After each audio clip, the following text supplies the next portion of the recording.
I'm Corbett Wall with DVAuction, here with your feeder flash for Friday, November the 10th, brought to you in part by Toromox by Norbrook.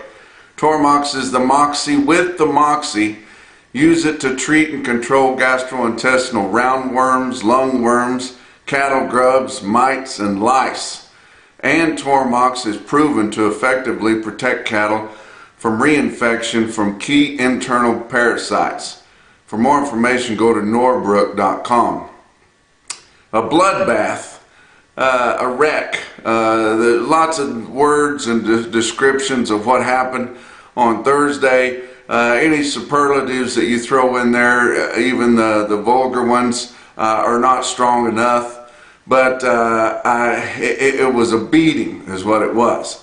And we've been seeing this cattle futures being really volatile and violently volatile. What happened on Thursday was criminal. It's what happens when your daily limits are realized. And I've often said, and you've heard me say it many times, that it's enough to take your head off. Well, it took some people's heads off on Thursday. And it's just horrible what can happen in this industry anymore. Your January feeder cattle in the last week has lost more than $17 just in the last week. That's not even counting the rug that was pulled out 2.5 weeks ago after your bearish cattle on feed report. Now that's just in the last week. We've lost $140 a head. February live cattle have lost $12 in the last week is only. That's $180 a head. Now, how do you think people are supposed to handle that kind of loss? Well, yeah, they've got protection and your LRPs, and I think your LRPs are partly responsible for this big sell-off that we've seen. There's probably not as many, there's never been as many calf raisers or cow-calf producers and backgrounders that have been protected as there are right now. The LRPs have been well advertised, partly because of me, but you know, the big supplement that you get, 35 to 55% of the premium, is what's led them to it. We've had LRPs for 20 years, but there's never been people jump into it like there has been in the last year or two. Well, in the late last few months here, the LRPs have made it where you have to take those. You have to make your LRPs or take them out and get them all signed up before the board opens every morning. Used to, you could bleed over in the morning until the board opened and kind of see what's going on and play it out like that. But now everybody's got to take that position before the board opens. Well, your insurance companies that are doing that as soon as the board opens, they're selling off that risk immediately on your futures, and it starts rolling downhill. Once it starts rolling downhill, those funds and big corporate interests that want to take advantage of that, they can dogpile that, run it some more, your algorithms take over, and it goes plumb to the limit. And that is what's happening more than anything. Plus, there's just a lot of risk management schemes that are going on right now, including because of the big LRPs, and some people even hedging the premiums of the LRPs. And with all that going on, it's just, it leaves this the futures market, especially your feeder cattle futures, which are just a derivative of your live cattle contract and don't have enough play in them to be able to offset any of that kind of pressure. It's just, it's really sad, really. But, you know, it's knocked us off of this hill that we've been on here for quite a while. And the hell of it is, and this is what I want you to get more than anything out of this short commentary, there is no reason that cattle have been so high that has changed.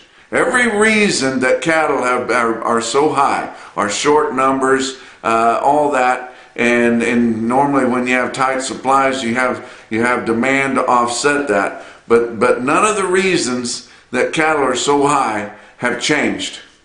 Yet we see this huge sell-off. We see cattle being worth significantly less than what they are, all because of the futures. And I've told you many times, the futures are not the market, but they play such a big role in what's going on today. And your feeder cattle have really never had a reason to exist. You people think that a lot of feeder cattle are sold off the futures. Not really. You know, everybody knows the feeder cattle is such a shallow pool that you don't want to play in it because somebody pisses in it and you got it all over you. But with the LRPs, now they have become important with the pricing of those off of that. And then of course your CME cash feeder cattle index, which settles your feeder cattle futures, settles your LRPs. So now they have started to have some reason to exist. But it's just very frustrating. And when you're getting raped, you want to look down and see who's doing it. And if it's dark and you can't see who's doing it, well, who would benefit from this? Well, obviously your packers. And this fat cattle market was just on the cusp of getting completely out of hand on them. We got up to 185. Both in the south and the north. They'd already eliminated the premium that the north was getting, and we were just about to move off into some new record highs, which 188 would be the all-time record high. If we hadn't had this big sell-off of the board both this week and over 2 weeks ago, we would be there at the 188 and headed to $2. And if you think, and I want somebody to prove me wrong here, if you think that the packers and the funds that they're associated with are not involved in selling off this board in a big way, I want you to show me. And in fact, if you don't think the packers are involved in this big sell-off, I'll kiss your ass. So that's what's going on here. And there's no limit to their greed, what they will do to manipulate this industry and the markets that it uses, and it's really frustrating. Our supplies are still tight. Our calf crop is so much smaller than it was last year, and that one was smaller than the year before. And we've slaughtered so many cows the last 2 or 3 years. Cow slaughter continues at a rampant pace. Our conception rates, of course, that'll have to do with next year, but our conception rates in the northern plains are terrible, with 20 to 40% open cows, widespread, where normally you would have 5 to 10%, and so that's going to make a difference. But they can just come in here anytime that they want to and just pull that rug completely out from under you. Yes, if you had LRPs, you were protected, and thank goodness for the ones that did. But for those that didn't, I mean, this was devastating, absolutely devastating. And now our high feeder cattle that we bought there 4 or 5 months ago have caught up with our selling, with our cattle that are ripe and market ready. Those cattle aren't even making any money anymore. So you don't mind, a topsy-turvy deal when you're making good money, but they're not even making any money anymore. And so how were they able to do this? Well, most of all because of the extremely tight harvest that we've had on cattle. Packers have just barely been trickling the cattle through. The chain speeds are so slow here of late. Because they were getting close, not losing money, but close. Their margins were really tight, and they decided they don't want to do it. How would they like to be cattle feeders that lose money 7 or 8 years out of 10? And but they were getting close to their margin there, and so they creeped that thing down, depleting their cold storage, and just barely creeping down, and trying to get their box beef cutout values up, not moving much product. And so that really light harvest has caused a few more cattle on feed than what we were expecting, because we were expecting some type of a normal harvest. So that has thrown your cattle on feed reports to be not terribly bearish, but kind of bearish. And now we're looking at one just next Friday, a week from today. We really need a bullish cattle on feed report to pull us out of this, but likely not going to see it because our marketings are going to be terrible because they haven't been harvesting anything. And then because they haven't been harvesting anything, it's backed the cattle up a little bit, and now we've got more cattle on feed than what we assumed that we were going to have this time of the year. But placements again will be the big thing, and everybody's blaming it on importing feeder cattle. We have imported more feeder cattle, and in fact, from Mexico, we have imported 337,600 head more than last year. Well, the last year, the reason they didn't import so many is because the previous year they'd had such a drought that there wasn't any cattle available. So we've imported more. A lot of the ones that we've imported this year have been spayed heifers because it's been continued dry. Of course, not counting the big floods that they had here just a week or two ago, but all through the year. And a lot of producers in Mexico have not kept heifers back, so there's a big sell-off of heifers, and a lot of spayed heifers come across the border to be fed. They're definitely not coming down from Canada. Canada's got a smoky market too. My buddy Dean Edge just shared this with me yesterday. Market out of Pinoca, and these were Big Valley Ranch cattle, a Vold family. They're selling these cattle, and check out some of these prices. Of course, they're Canadian dollar prices, but the biggest one, the one that stuck out to me, the 95 steer calves weighed 484 at 454. You know, that's $3.40 or $340 100 US dollars. That's all or more than they'll bring here, the best ones that walk. So definitely not coming from there. But it's a, like I said, you can't use any kind of description that's too much for what went on Thursday, especially with the addition of everything that's been leading up to it. But if you decide to stay in business and you want to expand, I've got 2 cattle properties that you might look at from Tom Cassee Real Estate down in southwest Missouri, near Bolivar, Missouri. There's 2 properties, big cattle properties, and they're very close to one another. If you wanted to do a big thing, you could do it and kind of headquarter out of one and run both of them right there. But the first property is 527 acres, which includes a brand new starter or growing yard. And it's very impressive.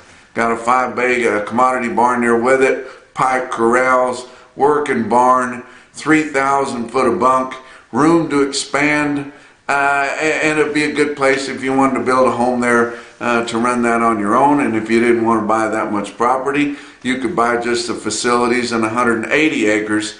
The second property is 900 acres of mostly open and really fertile ground there in southwest Missouri. It rains there. This property's got excellent water on it for cattle, got great fencing and open views if you want to settle there and make you a place and be a good place to run enough cows to kind of keep you going. But you get a hold of Tonto Cassee or Jason Bates there, 2 friends of mine. If you want more information, go to tomcasseerealestate.com. Let's talk about that disastrous board on Thursday. December live cattle futures down 505. Fat cattle futures down 505 at 174.35. Last established fat cattle market was 185, so almost $10 difference there. February live cattle down $5 even at 174.47. Your back months down, but not as much. $3.30 to down $4.67. Terrible. November feeder cattle down $5.55 at $2.29. That's running a big discount to what our index levels are. Even your real-time index, which is a long ways lower than what your CME cash feeder cattle index is, that continues to hang up there for no reason. And I don't understand why it doesn't come off, and it's costing a lot of these people that are selling cattle that had LRPs that settle with the CME cash index, costing them about $7 a hundred. But January feeder cattle down $7.85. Whoa! at 224.92. Now that hurts. If you didn't have protection there, that hurts. That's like I said, it'll take your hat with your head in it off. Your back months all down big, down 705 to 787. Chicago Board of Trade corn for December down 8 cents at 468. November beans down 21 1/4 cents at 1327 3/4. Kansas City hard red winter wheat for December down 7 3/4 cents at 647 1/4. Your fat cattle trade, it did trip the fat cattle trade, and we have established a lower market this week. Basically fear, and the only thing we have to fear is fear itself, and fear itself showed up, and a lot of guys jumped out. In Iowa sold 5,800 head. They've sold 11,300 for the week.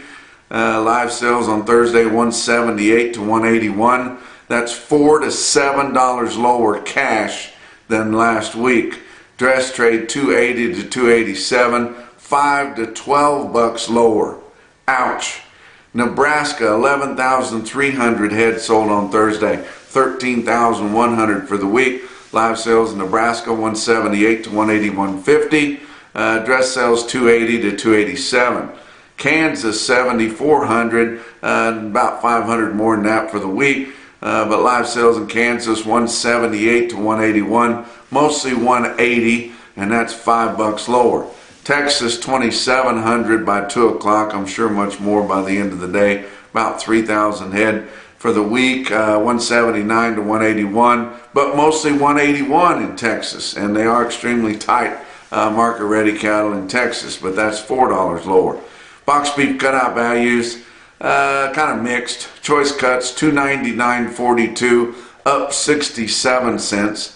It's amazing how they can let that go up near and probably over $300 here by the end of the week once they got the big sell-off taken care of. Select down 161 at 269.42. Your slaughter 493,000 through the first 4 days of the week. That's 3,000 less than last week.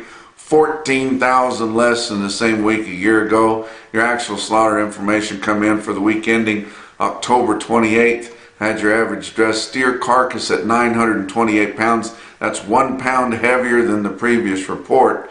Talk about what else is going on. If you're looking for fast and efficient cattle financing, get a hold of them at Legend Bank. Ask for Greg Brooks or Ricky Taylor. They understand what's going on. They know how frustrating this board is, and then they know what everything entails that goes with it. But get a hold of them there. Remember, Legend Bank is a member of FDIC. All loans are subject to credit approval, and they are an equal housing lender. But for more information, go to legend.bank. Talk about your feeder cattle market, your real-time index on DVAuction. Late in the day on Thursday, sitting at 230.23, down another $2 and a penny. And that's lower than your real-time index got after the big sell-off from the bearish cattle on feed report. So now we're really in a fall right now. Like I said, we're at 230.25 basically, and your real-time index latest available, it's sitting at 237. But it does not include Thursday's sales like the real-time index does, and maybe it will get down there where it ought to be to protect those people that had LRPs. But look at your bigger sales on Thursday. Farmers and ranchers livestock in Salina, Kansas. When I pulled this information, there was no market report available, but had our automated market report. About 4,100 had sold, and sharply lower, like you can imagine. $12 to $22 lower. Spots even more sharply lower, especially on lighter weights. You look at this automated market report and you see your best tested weights are calves mostly, like you would assume. 462 head of 5-weight steer calves, average 552, the weighted average price of 243.07. 666 head of 6-weight steers, average 640 at 231.11. Look at the heifers. 507 head of 5-weight heifer calves, average 552. the weighted average price of $227.87, and 537 head of 6-weight heifers average $643 at $217.08. That's the market, guys, right on the borderline between the northern and the southern plains, right on I-70, guys. Winter Livestock and Pratt, about 4,000 head for them, $4 to $12 lower, as I called it, looking at the automated market report. I mean, it's going to be that way everywhere, guys. Your National Beef Wire stick-out sale of the day was Ogallala Livestock Auction in Ogallala, Nebraska. They had a special calf sale there, 4,500 head. You look at this market report there from Cattle Market Central, pretty impressive quotes, but they're sharply lower. 910 head of 4-weight steer calves average 446 at 338.64. Now that's a stick-out deal. I mean, that's very impressive. It's $12 lower on the weighted average than last week. 1,165 head of 5-weight steer calves average 537 at 288.33. And that's very impressive. That'd be actually a individual quote in most places, but it was over $4 lower than last week on a weighted average. 467 head of 6-weights average 637 at 247.31. That is sharply lower. Sharply lower. Heifers, 378 head of 4-weight heifers average 455 at 256.82. Doesn't sound so terrible. It's $25 lower on the weighted average than just last week, guys. 327 head of 5-weight heifers average 533 at 251.89. Look at some individual quotes from all around. How about Stockman's Livestock Exchange in Dickinson, North Dakota? They sell 52 steer calves, weigh 450 at 332. That's impressive. How about Woodward Livestock Auction there? Seth Hale doing a good job. How about 59 steers, weigh 621 at 267? Now that was 2 weeks ago or maybe a month ago prices there, but impressive quote there from Woodward Livestock Auction. But the most impressive quote that I saw anywhere on Thursday, your Macrison No BS top quote for the day, come out of Mocan Livestock Market in Butler, Missouri. My good friends, the Herzogs there, they sold 178 steers. They come off the late Roy Akers Ranch there near Clinton, Missouri. They weighed 911. They were thin and green and bring 238.85. And that's your feeder flash for Friday.